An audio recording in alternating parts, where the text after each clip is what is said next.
नमस्कार मित्रांनो, मी फिरदौस शेख डिजिटल बनव यूट्यूब चॅनलमध्ये आपले स्वागत आहे। मित्रांनो, आपल्या दर्शकांचे काही कमेंट्स आहेत, त्यांचे काही डाउट्स आहेत, ते पाहूया। महाराष्ट्र स्टेटमध्ये कास्ट सर्टिफिकेट व ईडब्ल्यूएस कास्ट सर्टिफिकेट चालेल का सर सेंट्रलसाठी? हे बघा, हे कॉम्पिटिटिव्ह एक्झाम यांनी कमेंट्स केलाय। महाराष्ट्र स्टेट कास्ट सर्टिफिकेट व ईडब्ल्यूएस हे बघा, दोघंही तुम्ही एकाच वेळेस म्हणजे वापरू शकत नाही। आणि दुसरी गोष्ट, ईडब्ल्यूएस सर्टिफिकेट जर तुम्ही कोणत्याही मागास समाज प्रवर्गामध्ये मोडत नसाल तरच तुम्हाला म्हणजे ईडब्ल्यूएस सर्टिफिकेट काढायचे। आणि तुम्ही म्हणजे कास्ट सर्टिफिकेट पण काढणार, ईडब्ल्यूएस काढणार, ते चालत नाहीये। आता राहिली गोष्ट, तुमचा प्रश्न ऍक्च्युअली मला जसा समजतोय त्या अनुरूप मी तुम्हाला उत्तर देतोय। आता कास्ट सर्टिफिकेट तुम्ही म्हणजे सेंट्रलचा कास्ट, स्टेटचा कास्ट सर्टिफिकेट व सेंट्रलचा कास्ट दोघंही काढू शकता। त्याचप्रमाणे ईडब्ल्यूएस जर तुमच्याकडे स्टेटचा ईडब्ल्यूएस असेल तर तुम्ही सेंट्रल पोस्ट करता ईडब्ल्यूएस सर्टिफिकेट तेही काढू शकता। म्हणजेच तुम्हाला जर महाराष्ट्र स्टेटचे जर म्हणजे हे अप्लाय करायचं असेल पोस्टसाठी किंवा ॲडमिशनसाठी तर महाराष्ट्राचा स्टेट सर्टिफिकेट लागेल किंवा महाराष्ट्राचा ईडब्ल्यूएस लागेल। परंतु केंद्राच्या अंतर्गत केंद्रीय विद्यालयामध्ये किंवा केंद्राच्या अखत्यारीतले जे एजन्सीज आहेत त्याच्यामध्ये जर तुम्हाला नोकरी करायची असेल तर त्यावेळेस तुम्हाला सेंट्रल कास्ट सर्टिफिकेट किंवा सेंट्रल ईडब्ल्यूएस तुम्हाला ते लागणार आहे। परंतु तुम्ही एकच म्हणजे व्यक्ती जी आहे तो ओबीसी म्हणजे कास्ट सर्टिफिकेट आणि ईडब्ल्यूएस दोघंही काढू शकत नाही, कोणताही एक काढावा लागेल। आणि जर तुम्ही मागास प्रवर्गात असाल तर तुम्हाला बेस्ट आहे का तुम्ही कास्ट सर्टिफिकेट काढा।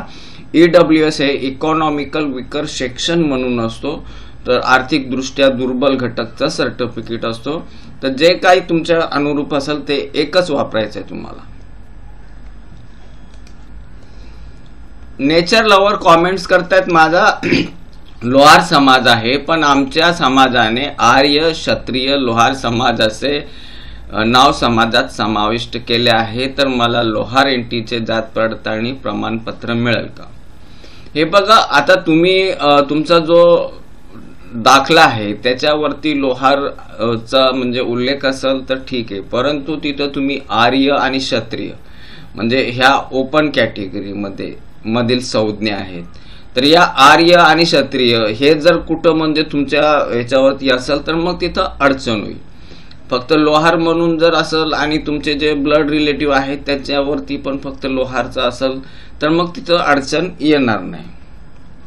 इन्स्टा आयडिया कॉमेंट्स करतायत, अफिडेव्हिट आणि स्वयं घोषणापत्र आणि प्रतिज्ञापत्र यात अंतर काय आहे? हे बघा, इन्स्टा आयडी अफिडेव्हिटलाच आपण मराठीमध्ये प्रतिज्ञापत्र म्हणतो किंवा शपथपत्र म्हणतो। आता शपथपत्र जे आहे आपण एक तर तहसीलदार म्हणजे त्यांच्या समोर म्हणजे कार्यकारी दंडाधिकारी यांच्या समोर जाऊन आपण म्हणजे कोणत्याही गोष्टीचा बाबा मी शपथ घेतो म्हणजे शपथपत्र सादर करतो की मी जे काही डॉक्युमेंट्स किंवा जे काय आहे ते मी माझ्या अनुषंगाने आहे आणि ते मी खरं बोलतोय, या प्रकारे म्हणजे ते स्वयं प्रतिज्ञापत्र किंवा आपण त्याला अफिडेव्हिट म्हणतो। आणि दुसरा एक अफिडेव्हिटचा प्रकार असतो नोटरीचा। नोटरीचा म्हणजे ते कोर्टामध्ये जे वकील असतात, नोटरीचे वकील, त्यांच्या समोर जाऊन म्हणजे त्याच्या समोर पण म्हणजे दोघंही पार्टीने जायचं असतं किंवा सिंगल वन पार्टीज असेल फक्त आणि कुठं अप्लाय करत असेल तर त्यांनी ते म्हणजे प्रतिज्ञापत्र द्यायचं आहे का मी अशा अशा कामासाठी जे काय तुमचं म्हणजे वर्णन ते करून आणि तुम्हाला त्यांच्या समोर ते प्रतिज्ञापत्र घ्यायचं असतो। आता स्वयं घोषणापत्रामध्ये तुम्हाला कुठेही जायची गरज नाही आणि तुम्ही म्हणजे स्वतः घोषणापत्र देताय का मी माझी जी माहिती आहे ती अशी अशी आहे, ती खरी आणि अशी आहे ती म्हणजे स्वतः सांगतायत। म्हणजे तिथं तुम्हाला कोणत्याही अधिकाऱ्यांसमोर जायची गरज नसते, तर याला स्वयं घोषणापत्र म्हणतात। अभिजित कॉमेंट्स करतायत, सर जुन्या कास्ट व्हॅलिडिटी वरून व्हीसी नंबर कसा मिळेल? हे बघा तुम्ही जो माझा हा व्हिडिओ आहे त्याच्यामध्येच मी जुने जे व्हॅलिडिटी आहे त्याचा नंबर कोणता असतो वगैरे सगळं सांगितलेलं आहे. तर कृपया एकदा तो व्हिडिओ जो आहे जो एकदा नक्की स्टार्ट पासून एंड पर्यंत म्हणजे पहा, म्हणजे तुम्हाला नक्की तुमच्या अनुरूप माहिती मिळेल. इन्स्टा आयडिया कॉमेंट्स करतायत, सर सेंट्रल कास्ट साठी इन्कम सर्टिफिकेट लास्ट 3 इयरचा लागेल का? हो, इन्कम साठी सेंट्रल कास्टचा जर इन्कम तुम्हाला काढायचा असेल तर मागील 3 वर्षाचा म्हणजे त्यांना इन्कम लागतो. आता मी मागं पण व्हिडिओमध्ये सांगितलेलं आहे, मागील 3 वर्ष म्हणजे तुमची जी लिमिट आहे, जसं आता 8 लाख आहे तर तुम्ही 8 लाख समजा, आता या वर्षी तुम्ही तुमची जी आहे ती 8 लाख होती, त्याच्या मागं समजा तुमची 5 लाख होती, त्याच्या मागं तुमची समजा 9 लाख होती. तर त्या ह्या 3चा जो आहे ते ॲव्हरेज काढत नाही. जर तुमची एखाद्या वर्षी इन्कम ही लिमिटच्या जर बाहेर असेल तर ती तिथं गृहीत धरली जाते. म्हणजेच तुमची जी इन्कम आहे तिघेही वर्षी ती आता सध्या जसं 8 लाख आहे ते 8 लाखाच्या खालीच असली पाहिजे, तरच म्हणजे तिथं तुम्ही त्या सेंट्रल कास्ट सर्टिफिकेटमध्ये NCL मध्ये म्हणजे नॉन क्रिमिलियर गटामध्ये मोडाल आणि त्याचा तुम्ही फायदा घेऊ शकाल. ऋतुजा कॉमेंट्स करतायत, SBC कास्ट आहे पण व्हॅलिडिटी नाही तर काय करावे? घराचे कोणाचेही व्हॅलिडिटी नाही. हे बघा ऋतुजा, गरज नाही आहे का म्हणजे व्हॅलिडिटी असेल तरच तुम्हाला कास्ट व्हॅलिडिटी मिळेल असं काही नाही आहे. आता तुम्ही SBCचे आहात म्हणजेच तुम्हाला मानक दिनांक 1967 पूर्वीचे तुम्हाला तुमच्या जाती संबंधात पुरावे पाहिजे. म्हणजे तुम्ही मानक दिनांकापूर्वीपासून महाराष्ट्राचे रहिवासी आहेत आणि मानक दिनांकापूर्वी महाराष्ट्रातील जात नोंद असलेले तुमच्याकडे पुरावे असले तर तुम्हाला नक्कीच कास्ट व्हॅलिडिटी मिळेल. जय जय कॉमेंट्स करतात, cannot do it after doing all process, there is no reply please. हे बघा जय जय, डोमोसाइल सर्टिफिकेट काढताना अभी आप जो अपने सरकार पोर्टल के ऊपर मतलब मैंने पहले आपको वहाँ पे रजिस्टर्ड करना है, लॉगिन आईडी से आपको रिवेन्यू डिपार्टमेंट में जाके डोमिसाइल सर्टिफिकेट के लिए अप्लाई करना है. अप्लाई करते टाइम में जो भी मैंडेटरी फील्ड है वो प्रॉपरली आपको भर लेना है और वो भरने के बाद में आपको जो है डॉक्यूमेंट्स का जो है अपने सरकार के ऊपर कुछ क्राइटेरिया है, वो क्राइटेरिया में ही होना चाहिए. जैसे फोटो की साइज जो है 160 बाय 200 यानी 160 विड्थ 200 डेप्थ चाहिए. उसी के साथ में सिग्नेचर की विड्थ जो है 256 पिक्सल बाय 64 पिक्सल होना चाहिए, डेप्थ 64 पिक्सल. और ये दोनों का जो KB है वो 5 से लेके 20 के चाहिए. और अगर तुम JPG मतलब यानी डॉक्यूमेंट अगर अपलोड करने वाले हो तो उसके लिए उसकी साइज जो है 75 KB से लेके और 100 KB के बीच में चाहिए. अगर PDF है तो उसके लिए जो है आपको 100 से लेके 500 KB के बीच में होना चाहिए. अब दूसरे बात जो है, अगर PDF है तो ठीक है, PDF का फॉर्मेट. बाकी के जो दूसरे फॉर्मेट जो है वो JPG फॉर्मेट में होंगे तो ये आपका अपलोड होगा, वरना अपलोड नहीं होगा. इंग्लिश फॉर्मेट में इनकम सर्टिफिकेट ऑनलाइन कैसे बनाएं? ये देखो राजेश, यहाँ पे हमारे महाराष्ट्र के अंदर जितने भी सर्टिफिकेट है उसका फॉर्मेट एक फिक्स किया गया है. सभी जगह वो शासन का जो है दृष्टिकोण ये है क्या एक जैसे सब डॉक्यूमेंट्स मतलब यानी फॉर्मेट ऑल ओवर महाराष्ट्र एक जैसे हो. अभी कुछ जो फॉर्मेट है वो इंग्लिश में तो कुछ जो है इनकम में. तो अगर समझो इनकम सर्टिफिकेट ये अभी मराठी में है तो वो इंग्लिश में नहीं कर सकते उसको. जो फॉर्मेट शासन ने तय किया है उसी फॉर्मेट में आएगा. अशोक नोंगाले कॉमेंट्स करतात, मराठा कू दाखल्यावर आहे तर कुणबी दाखला निघतो का सर? हे बघा,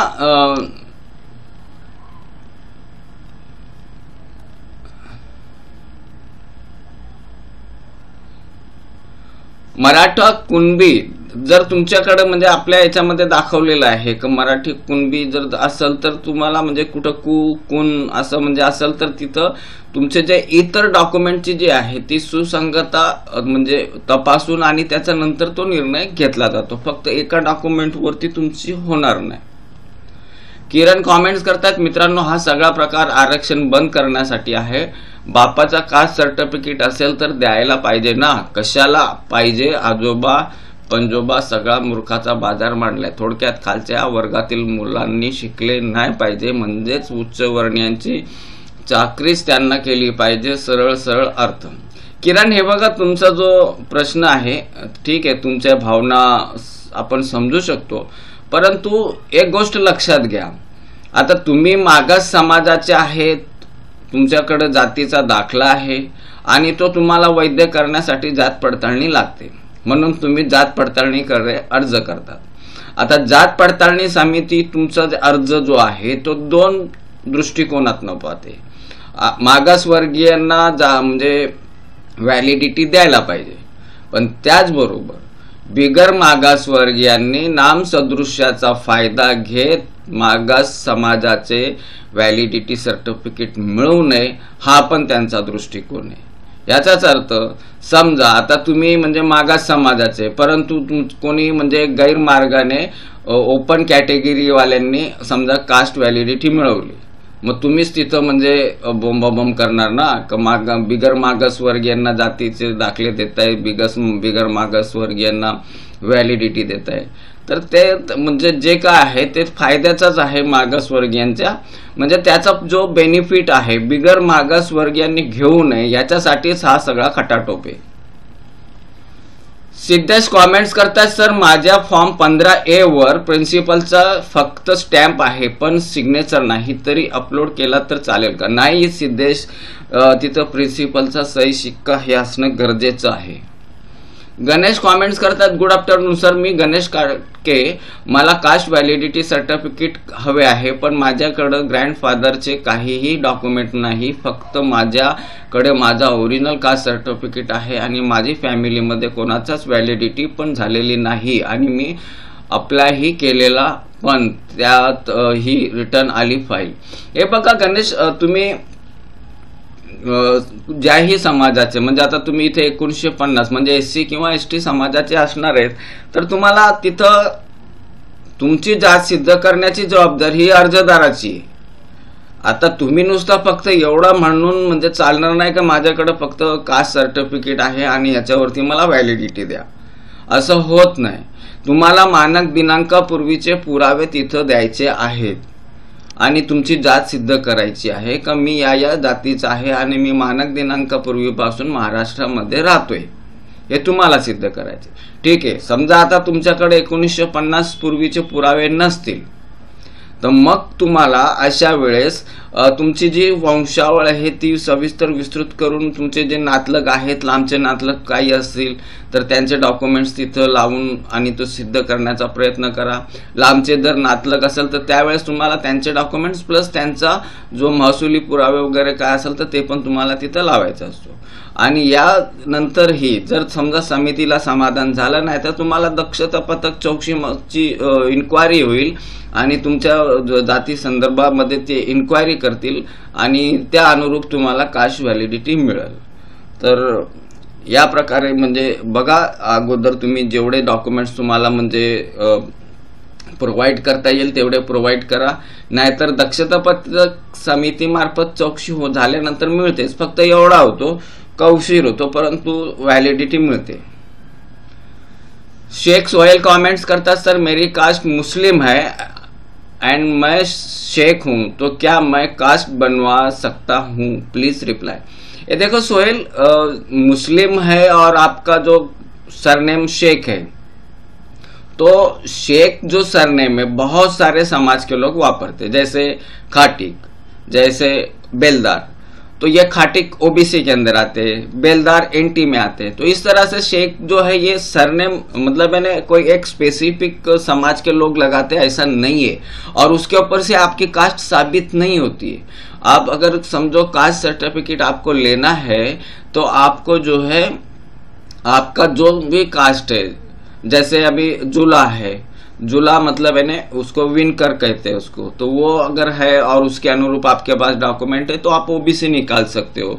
अगर खाटिक है, खाटिक के अनुरूप आपके पास डॉक्यूमेंट है तो वो निकाल सकते हो। बेलदार है तो बेलदार के अनुरूप डॉक्यूमेंट्स आप वो अपलोड करके वो निकाल सकते हो। यानी आप मुस्लिम है इसके लिए आपको ओबीसी मिलना चाहिए ऐसा नहीं रहता है, या आप शेख है तो आपको मतलब है ना बैकवर्ड सर्टिफिकेट मिलेगा, ऐसा नहीं। आपको आपकी जात क्या है, आपका समाज क्या है, उसके अनुरूप आपको डॉक्यूमेंट्स देना होंगे। अशोक कॉमेंट्स करतायत, मराठा कुणबी एवढाच उल्लेख असेल तर कास्ट सर्टिफिकेट मिळेल का? हे बघा अशोक, आता इथं जसं आपल्या 83 मध्ये जो सिरियल नंबर आहे त्याच्यामध्ये लेवा कुणबी किंवा लेवा पाटील किंवा लेवा पाटीदार, मराठा कुणबी, कुणबी मराठा हे 83 मध्ये येतात। आता जो शासनाचा GR आहे 2018चा, फेब्रुवारी 2018चा, त्याच्यामध्ये शासनामध्ये म्हणजे मुद्दा क्रमांक 3 मध्ये क्लिअर लिहिलाय, जाती संदर्भात समाजाच्या ज्या रूढ नावाने आडनावाने जातीने संबंधित अशा नोंदी जुन्या अभिलेखित झाल्या आढळल्यास, जातीच्या बाबतीत काही अपभ्रंशित उल्लेख होत असल्यास, अशा जुन्या नोंदी असल्यास, उदाहरणार्थ आता जसा लेवा पा म्हणजे लेवा पा किंवा लेवा पाटीदार, कुण म्हणजे कुणबीमध्ये कुण असला, अशा जर नोंदी असल्या तर मग त्यावेळेस इतर जे तुमचे पुरावे आहेत त्याच्याशी सुसंगतता तपासून जात प्रमाणपत्र देण्याबाबत म्हणजे तिथं निर्देश दिले गेलेले आहेत। म्हणजेच तुम्हाला जर तसा असेल, तुम्ही जसा मराठा कु असा सांगितलंय, परंतु तुमचे इतर जे डॉक्युमेंट आहेत त्या पुराव्याशी सुसंगतता असली पाहिजे तर मग ते मिळू शकतं, नुसत्या एका डॉक्युमेंटवरती होणार नाहीये। पुष्पा कॉमेंट्स करतायत, सर माझ्या कास्टमध्ये आडनावमध्ये जास्त झालेले आहे, त्यामुळे व्हॅलिडिटी पण त्या तशीच निघाले, तेव्हा मला समजलं नाही 11वी मध्ये, आता मला गव्हर्नमेंट जॉब साठी प्रॉब्लेम येईल का, आणि जर दुरुस्ती करायची असेल तर कसे करावे? हे बघा, तुमच्याकडे कास्ट सर्टिफिकेट पण आहे, कास्ट व्हॅलिडिटी पण आहे, तर त्याच्यामुळे तुम्ही आता 11वी मध्ये तुम्ही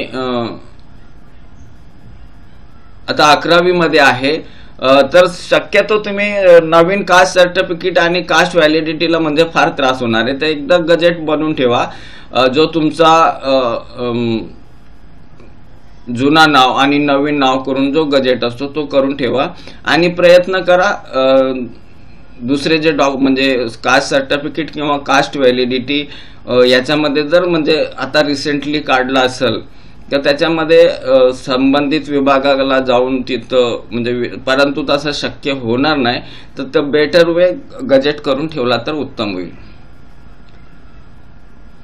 थोरात कॉमेंट्स करतात, सर माझ्या ओबीसी दाखल्यामध्ये डॉक्युमेंट व्हेरीफाईड मध्ये चुकीच्या माणसाचा कुणबी नोंद नावाचा उल्लेख झाला आहे व ते तिन्ही डॉक्युमेंट गाव नमुना 14 आहे व त्यामुळे माझी जात खोटी आहे असे मला वाटते व टेन्शन विनाकारण येते, काय करू सर, तरी मार्ग सुचवा।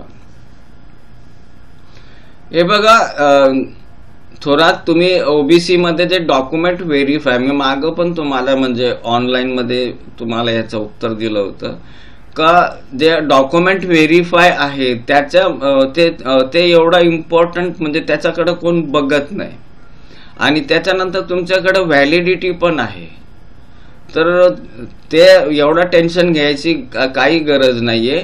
लागल्यास त्याच अनुषंगाने तुम्ही एकदा तिथं संबंधित तुमचा जो तहसील आहे तिथे एकदा जाऊन भेटून घ्या, जर त्यांनी म्हणजे त्या अनुसार जर त्याच्यावरती करेक्शन करून तोच म्हणजे जो डॉक्युमेंट आहे त्याचा आउटवर्ड नंबर न चेंज करता, त्याची इन्फॉर्मेशन न चेंज करता समजा दिल, तसं तर होणार नाही, परंतु प्रयत्न करायला काय हरकत नाही।